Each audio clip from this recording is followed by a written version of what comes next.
मथुरा की लड़ाई का आज बेहद महत्वपूर्ण दिन है कोर्ट में, जिस पर आपको बताएं कि मथुरा के श्री कृष्ण जन्मभूमि और शाही ईदगाह मस्जिद विवाद को लेकर जितनी भी अर्जियां दाखिल हुई हैं, आज इलाहाबाद हाई कोर्ट एक साथ उन सभी अर्जियों पर सुनवाई करने जा रहा है। रेवेन्यू सर्वे के आदेश के खिलाफ दाखिल अर्जियों पर आज सुनवाई होगी। तो आज का दिन बेहद महत्वपूर्ण। जस्टिस मयंक जैन की सिंगल बेंच में सुबह 11 बजे से सुनवाई होगी। हाई कोर्ट में पिछली सुनवाई भगवान श्री कृष्ण विराजमान कटरा केशव देव केस की हुई थी। इसमें हाई कोर्ट ने सभी पक्षों को आपत्ति दाखिल करने का समय दिया था। अब आपको बता देते हैं कि इलाहाबाद हाई कोर्ट में दाखिल 18 याचिकाओं पर अदालत एक साथ सुनवाई करने आज जा रहा है। सुबह 11 बजे कार्रवाई शुरू होगी। कोर्ट कमिश्नर के जरिए विवादित परिसर का सर्वे कराए जाने के फैसले पर सुप्रीम कोर्ट ने रोक लगाई हुई है।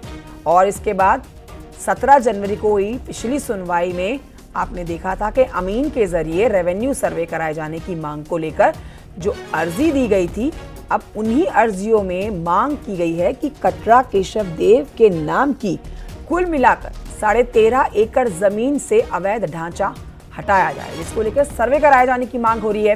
लेकिन सुप्रीम कोर्ट ने सर्वे की मांग को रोका हुआ है और विवादित स्थल हिंदुओं को सौंपा जाए, ये मांग की जा रही है। लेकिन आज बड़ी बात यह है कि कुल मिलाकर जो अर्जियां अब तक दाखिल की गई हैं, उन सब पर एक साथ कोर्ट में इलाहाबाद हाई कोर्ट में सुनवाई होने जा रही है। और इस पर और जानकारी हमारे सहयोगी देंगे। सर्वेश दुबे हमारे साथ जुड़ गए हैं प्रयागराज से लाइव। सीधे रुख करेंगे सर्वेश की तरफ। सर्वेश, आज बहुत महत्वपूर्ण हो जाता है मथुरा श्री कृष्ण जन्मभूमि और शाही ईदगाह मस्जिद विवाद को लेकर दिन। इलाहाबाद हाई कोर्ट में सुबह 11 बजे का समय है, जब तमाम जितनी अर्जियां दाखिल की गई हैं उन पर एक साथ सुनवाई होनी है। क्या अपडेट्स हैं? देखिए, मैं आपको बता दूं कि श्री कृष्ण जन्मभूमि और शाही ईदगाह का जो विवाद है, इसको लेकर जो तमाम अर्जियां हैं, अयोध्या की तर्ज पर इलाहाबाद हाईकोर्ट सभी अर्जियों पर एक साथ सुनवाई कर रहा है। और आज की जो सुनवाई है बेहद अहम है। अभी हमारे साथ जो सूट नंबर 13 है उसके वादी भी हैं, अधिवक्ता हैं महेंद्र प्रताप सिंह जी, वो मौजूद हैं। आज की जो सुनवाई है वो बताया जा रहा है कि पोषणीयता को लेकर है। ऑर्डर 7 रूल 11 के तहत तमाम अर्जियों की पोषणीयता पर आज बहस होगी और उस पर जस्टिस मयंक कुमार जैन की सिंगल बेंच सुनवाई करेगी। और उसके बाद अगर समय बचता है तो अमीन सर्वे पर भी सुनवाई हो सकती है। लेकिन आज क्या कुछ सुनवाई होगी, कुछ नई अर्जी भी अधिवक्ता महेंद्र प्रताप जी की ओर से डाली जा रही है, उस पर भी बातचीत करेंगे। सर, आज की सुनवाई कितनी अहम है, किन बिंदुओं पर कोर्ट सुनवाई करेगी, कितने बजे सुनवाई शुरू होगी, इसके बारे में बताएं सर। देखिए, श्री कृष्ण जन्मभूमि और शाही ईदगाह विवाद को लेकर के अभी 11:30 बजे सुनवाई होगी और मिस्टर मयंक जैन साहब की अदालत में इसकी सुनवाई होगी। हमारा शुरू से कहना यह है कि जिस तरह से मुस्लिम पक्ष एक रणनीति के तहत इस केस को आगे नहीं बढ़ने दे रहा है और उन्होंने 7 रूल 11 की एक एप्लीकेशन लगाई है पोषणीयता की। उनका कहना है कि हिंदू पक्ष के ये केस हैं जो चलने नहीं चाहिए, मेंटेनेबल नहीं है, चलने नहीं चाहिए। लेकिन हमारा मानना है कि जिस तरह की एविडेंसेज हम लेकर के आए हैं, ये पूरे दस्तावेज माननीय न्यायालय में दाखिल करेंगे। और अयोध्या के मामले में वो कहते रहे, काशी के मामले में कहते रहे इसी तरह की बातें, आज वो यहाँ भी कह रहे हैं। अच्छा, लेकिन शाही ईदगाह मस्जिद के पास कोई कूप है जिसको लेकर भी आज आप अर्जी दाखिल करने वाले हैं कि वहां पर किस तरह से पूजा की इजाजत दी जाए, क्या है पूरा मामला? देखिए, वो प्लेसेस ऑफ वर्शिप की बात करते हैं, लेकिन प्लेसेस ऑफ वर्शिप यहाँ अप्लाई नहीं करता है। और आज हम एक बड़ी महत्वपूर्ण एप्लीकेशन और देने जा रहे हैं, जिसमें विशेष रूप से हमारा ये कहना है कि जो शाही ईदगाह मस्जिद है उसमें कूप है, उसे कृष्ण कूप कहते हैं।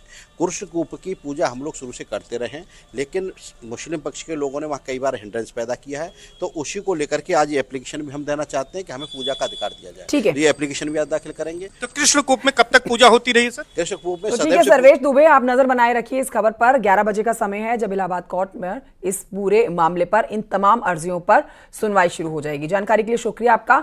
आगे बढ़ रहे हैं, एक और बड़ी खबर आप तक पहुंचा रहे हैं। कुशीनगर से बड़ी खबर, जहां पर 3 घर आग की चपेट में आए हैं और इस भीषण अग्निकांड में एक 4 साल की मासूम बच्ची की जलकर मौत हो गई है।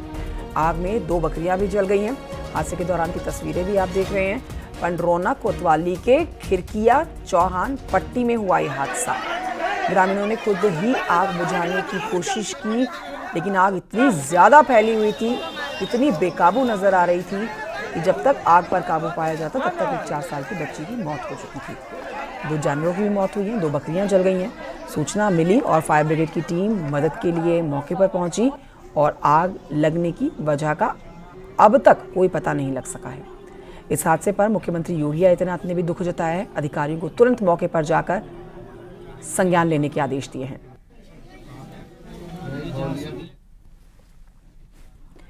उधर गाजियाबाद पुलिस को परेशान करने वाला एक वीडियो सोशल मीडिया पर वायरल हो रहा है। आप भी देखिए वो वीडियो जो कि सोशल मीडिया पर वायरल है, जिसमें कार सवार युवक कार को बैक गियर में चलाकर पुलिस को परेशान कर रहा है। तो पीछे पीछे या आगे आगे पुलिस की गाड़ी कहिए आप, और उसके सामने बैक गियर पर यानी कि रिवर्स गियर पर चलती हुई ये कार सवार पहले काफ़ी देर तक पुलिस कर्मियों को नचाते रहे, परेशान करते रहे और फिर कार लेकर भाग भी निकले और पुलिस देखती रह जाती है। ये वीडियो वाकई में अचरज में डालने वाला आप कह सकते हैं, क्योंकि इसमें पुलिस कर्मियों की किरकिरी भी हो रही है। ये वीडियो वायरल हो गया है और अभी तक कोई आधिकारिक पुष्टि भी नहीं की गई है कि ये गाड़ी चलाने वाले लोग कौन थे, कहां से थे और क्या मकसद था इनको पुलिस को तंग करने का।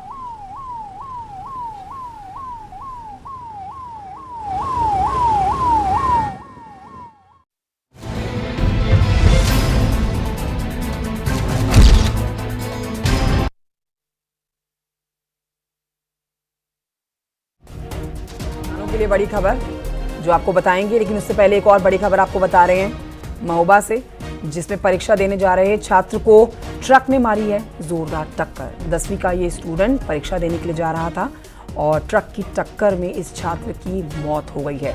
गुस्साए हैं ग्रामीण और ग्रामीणों ने सड़क पर जाम लगा दिया है। पुलिस ग्रामीणों को समझाकर जाम को खुलवाने में जुटी हुई है, लेकिन ऐसा होता हुआ नजर नहीं आ रहा है।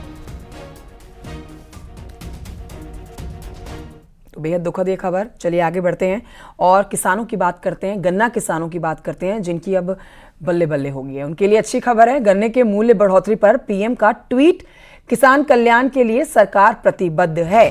तो ये प्रधानमंत्री नरेंद्र मोदी की तरफ से कहा गया है, किसानों के हर संकल्प को पूरा करेंगे। गन्ना खरीद की कीमत में ऐतिहासिक बढ़ोतरी हो गई है, करोड़ों गन्ना किसानों को अब इसका लाभ मिलेगा। सोशल मीडिया प्लेटफॉर्म एक्स का ये प्रधानमंत्री नरेंद्र मोदी का पोस्ट देख रहे हैं, तो अब से थोड़ी देर पहले उन्होंने किया है। और गन्ना किसानों के लिए आप खुशखबरी कह सकते हैं।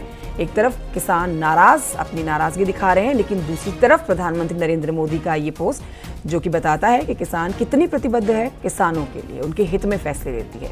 और देखिए यहाँ पर सरकार ने किसान कल्याण के लिए जो ये बड़ा कदम उठाया है और इसे पीएम मोदी किसानों के हर संकल्प को पूरा होने जैसा बता रहे हैं। करोड़ों गन्ना किसानों को सीधा इसका लाभ मिलने वाला है। गन्ना खरीद कीमत में ऐतिहासिक बढ़ोतरी की गई है।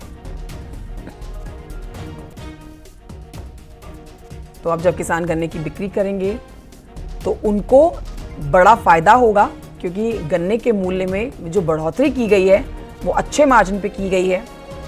इसी पर आपको जानकारी दे रहे हैं। प्रधानमंत्री नरेंद्र मोदी ने भी ट्वीट किया और कल आपने देखा था कि मुख्यमंत्री योगी आदित्यनाथ ने भी इस पर गन्ना किसानों के लिए अपनी खुशी जाहिर की थी और बताया था कि न सिर्फ केंद्र सरकार बल्कि राज्य सरकार भी किसानों के लिए पूरी तरह से प्रतिबद्ध और किसानों के हित में लेती है फैसले, जिसमें एक बड़ा फैसला लिया गया है। केंद्रीय मंत्री अनुराग ठाकुर को आपने सुना था इस पर, जिसमें उन्होंने इस बात की घोषणा की थी,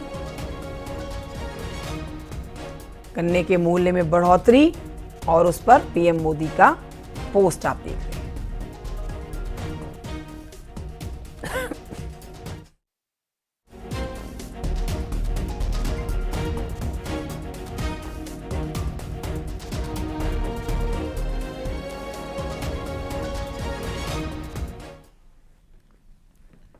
तो देखिए, गन्ना मूल्य बढ़ोतरी के लिए सीएम योगी ने पीएम मोदी का धन्यवाद भी किया है। क्या कहते हैं मुख्यमंत्री योगी आदित्यनाथ, दिखाते हैं आपको। कह रहे हैं कि किसान बंधुओं की आय को दोगुना करने हेतु डबल इंजन की सरकार संकल्पित है और इसी क्रम में आदरणीय प्रधानमंत्री नरेंद्र मोदी जी की अध्यक्षता में केंद्रीय कैबिनेट ने चीनी सीजन 2024-25 के लिए गन्ने के एफआरपी में 8% की वृद्धि करते हुए 340 रुपए प्रति क्विंटल निर्धारित किया है। कृषक कल्याण हेतु लिए गए इस अभिनंदनीय निर्णय के लिए आपका आभार प्रधानमंत्री जी।